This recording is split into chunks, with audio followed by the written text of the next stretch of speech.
Hey everyone, and welcome back to my channel. Today I am continuing with my videos themed for Mental Health Awareness Month, also called Mental Health May. I will be beginning a series which I began promising I think a few months ago, like not every reason, like many reasons we know why the late fraud Dr. Beatrice Sparks was not a real psychologist, as evidenced throughout her many books. I think 8, 10 books or so she wrote. It was just like so freaking obvious this woman was a complete fraud. She was not a psychologist at all, did not understand teen psychology. It just gobsmacks me that even pre internet and in a relatively more trusting and innocent era, she was able to get away with this fraud, particularly after she started writing herself into her books as a teen psychologist and like a main or secondary character. It just totally like blows my mind. So anyway, let's just start getting down with it. And this is based off of the blog post, which I just had. It went live today, the 14th of May, 2025. I'm disgusted with myself when I look back on old Amazon reviews I wrote and blog posts also based off of those, where I referred to the late fraud Beatrice Sparks as Dr. Sparks. I mean, live and learn. Despite knowing by then she lied about many things and was the true author of all these books, I still believed she was a real psychologist. Talk about too trusting and naive. I was like a sucker too. Thanks to Rick Emerson's Unmasked Alice, which I have a prior video on, you can check that out in my playlist about this fraud. The world now knows she lied about everything. I mean, I'm not exaggerating. Seriously, she just made up credentials, education, experience, letters. She was answering an advice column. She wrote the letters herself, just like anything you can think of.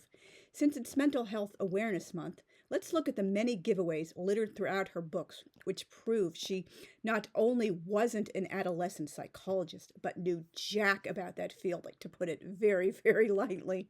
Number one, this is one of the ones I pretty much rant about so much because, I cannot relate to these teens who talk and act like this. I was not like this as a teen myself. I don't think I knew any teens who acted like this. And it's just 100% counter to what everything we know about how normal, well-adjusted teens behave. Even ones with developmental disabilities don't act like this. They want more independence, but getting ahead of myself. Something has gone profoundly wrong in one's attachment if one isn't pulling away from parents and seeking more independence by adolescents. Wow, what a novel concept. All of Dr. Fraud's characters are constantly, and I do mean constantly, proclaiming their love for their precious, precious, precious mommies and daddies, regard their parents as wise, all-knowing, perfect paragons of virtue who can do no wrong and think hanging out with mommykins and daddykins is so fun and cool. Yes, said every teen ever. Even teens whose mental and chronological ages don't match because of developmental disorders crave privacy and independence. Wow, imagine that. Teens, especially girls, are also kind of famous for hating their mothers.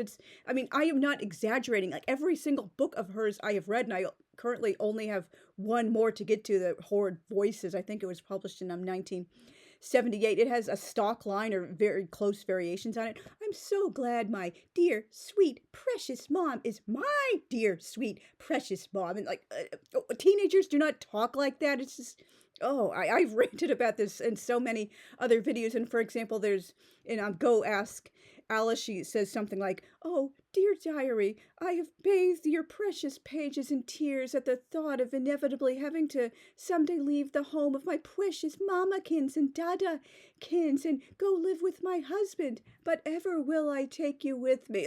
No one freaking talks like that. And here teens are just annoying, goodies, mammakins and dadakins. But I've ranted about this so much in prior videos. It completely unrealistic to how normal teens think of their parents. They're notoriously uncool when you're a teenager. Why would you voluntarily hang out with someone in their 40s or 50s instead of fellow peers? That's the kind of thing, sorry not sorry, that gets your ass kicked at school and gets you made fun of, a target by bullies. Check out this girl's. Kim is such a crybaby. She had to call mommy and the first thing in the morning and cry for a few hours about how much she loves mommy and doesn't think she can make it on her own at college like a big girl. I don't think we should let her. live in our like sorority house, or oh, check this out, Nancy doesn't think the rest of us kids at her new high school are welcoming enough because we didn't roll out the red carpet and blow trumpets the moment she walked in the door. She wants to go home to her precious forever mama back in South Carolina and leave Arizona. Well, go, Nancy, go to mama. Like, seriously, it's just so freaking stupid and totally counter to adolescent psychology, just reality. Number two, none of her characters have any PTSD from traumatic events. Like another unreality moment. They bounce back within a week at most, like sometimes even within 24 hours or a few days, and deride themselves along the way for still thinking about the event instead of immediately repressing it. Oh, why am I still thinking about how that guy at the frat party almost tried to SA me until my buddies managed to like overpower the man who was like way more like strength than the typical like woman, like, and drag me out of the garden into the car. How am I still thinking about this? It was a few days ago already. I need to dump the whole load of gag and garbage. I shouldn't be wallowing in it. A real psychologist would know very well one doesn't magically heal from trauma so lightning quick. This just makes me so like angry. Her whole Mormon attitude, just smile and keep sweet and repress and pretend nasty things never happened. Number three, her characters have way more self-reflection, altruism, long-range thinking, and mature thought processes than adolescents are capable of. The prefrontal cortex doesn't finish developing till about age 25, which means teens lack the capability for understanding nuance, controlling emotional reactions, and thinking about how their actions impact other people. Like, for example, she has 13-year-old Dorian almost lost saying, oh, I guess when mommy tells me to clean my room and do other chores, she's just like trying to make me do what's best for me so she doesn't have to nag me and yell at me. I said every 13-year-old ever, just like so many like other examples. Oh, Nancy, like her first, one of her first concerns after learning she has HIV is like, not, oh, how can I, keep my health and live as long as possible and not infect other people? Oh no, all caps and all italics. I need to know how to protect mom. Like, what if I splatter all over the toilet when I have my period and mommy has open sores on her bum? Yeah, because teenagers in the 90s in America always said bum instead of asser. But just so many examples like that. They just think like way like beyond the normal teenager is like physically, like neurologically capable of thinking. Number four, no real teen in the history of ever has said, I'm just a stupid, smart-ass teen who thinks she knows everything and is so grown up already. I was wrong to not let mommykins take charge and defer to her wise guidance. Like, that's yet another stock line that appears in like all of her books or variations very close. Number five, no real person who has suffered a trauma journals about that event in detail, barely over an hour later. Like, wow, like, what? No. That would create even more trauma by forcing oneself to relive it when the agony is so raw and surreal. Like, for example, case in point, if you're like a historian particularly interested in presidential history like I am, Theodore Roosevelt, my favorite president and one of my heroes. He suffered an unimaginable like loss, like grief, depression, like traumatic event.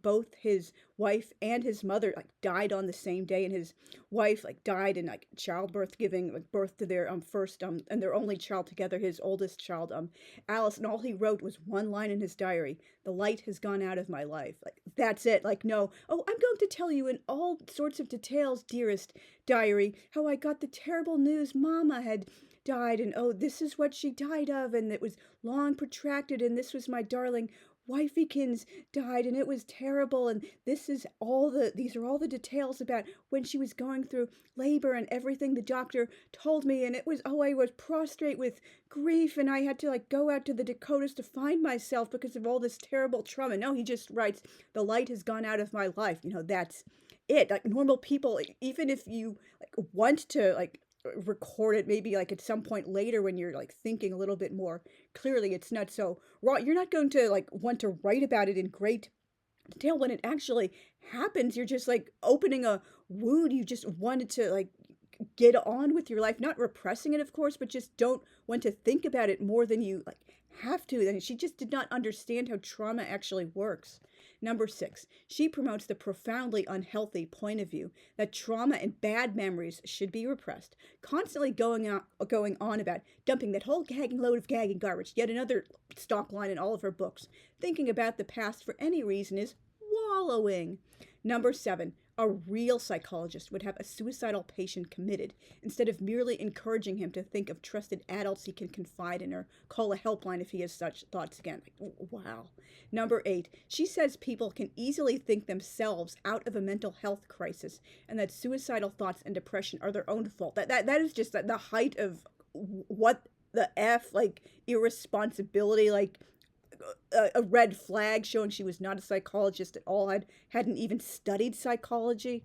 Number 9, repressing all negative thoughts is a great way to create more mental health problems. Oh, wow, imagine that.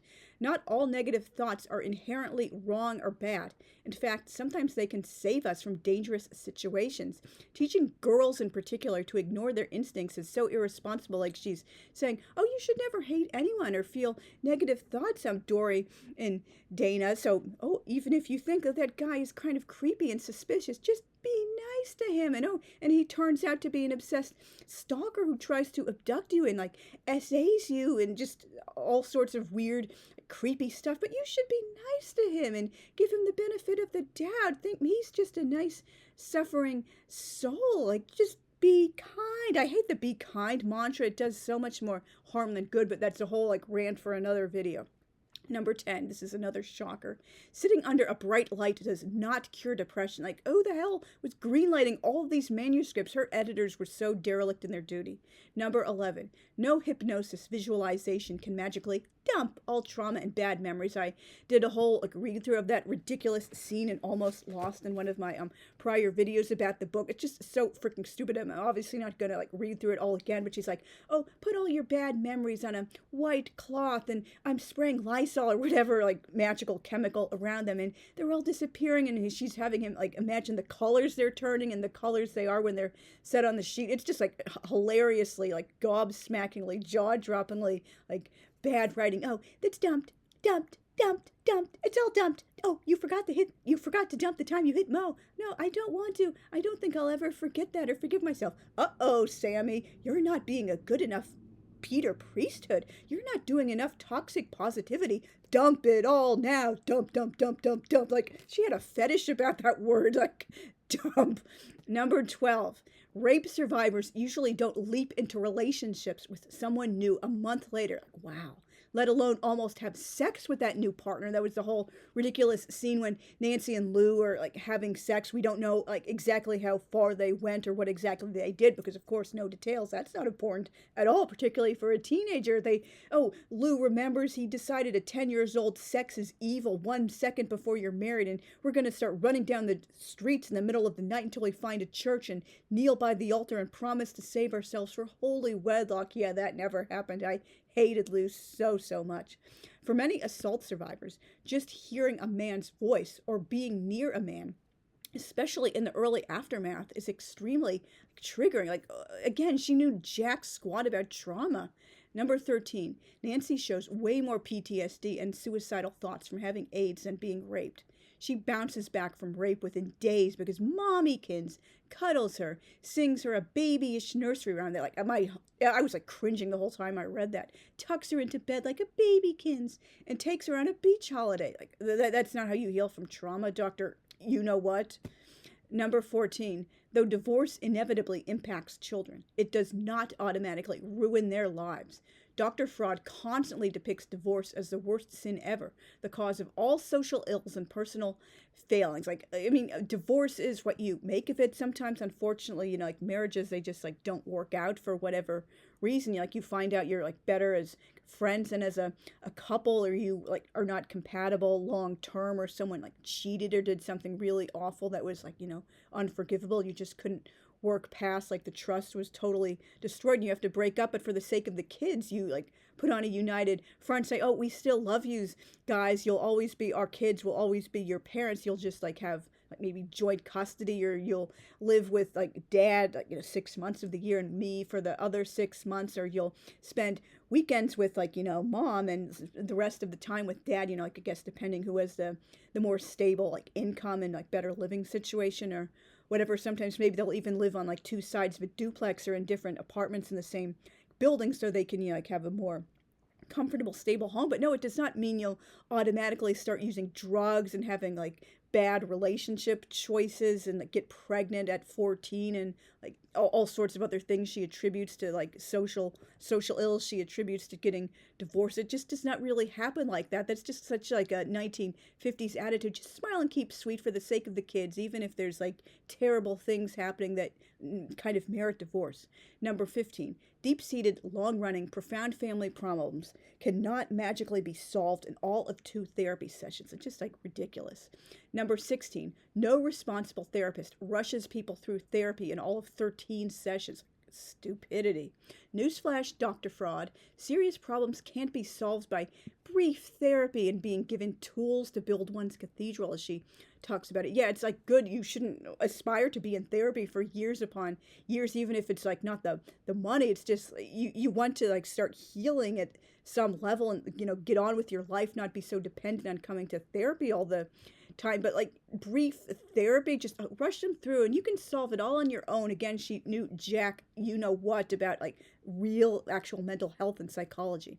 Number 17, no one jumps from her first thoughts about losing weight to full-on disordered relationship with food and active eating disorder in all of 1 month. And I have a number of prior videos about this crappy book, Kim Empty Inside. I believe this is her absolute like worst fake diary I've ever read. Like when it comes to overall book so far, like almost lost. Like it rushes to the bottom of the barrel, the bottom of the toilet. It's just awful crap. But like Kim, it's just like it was even more shallow than usual. This book it's like I think it's Kobo said it was about 37,000 words long, which is like short and insubstantial even by her standards. She just like rushes through it, bang, bang, bang. I can't waste any time developing characters or storylines. Just like, gotta like dump it all out there, to use one of her pet fetish words. Number 18. Likewise, no one recovers from a real eating disorder in months. And I do have a prior video about like the medical misinformation about like eating disorders in that crappy book.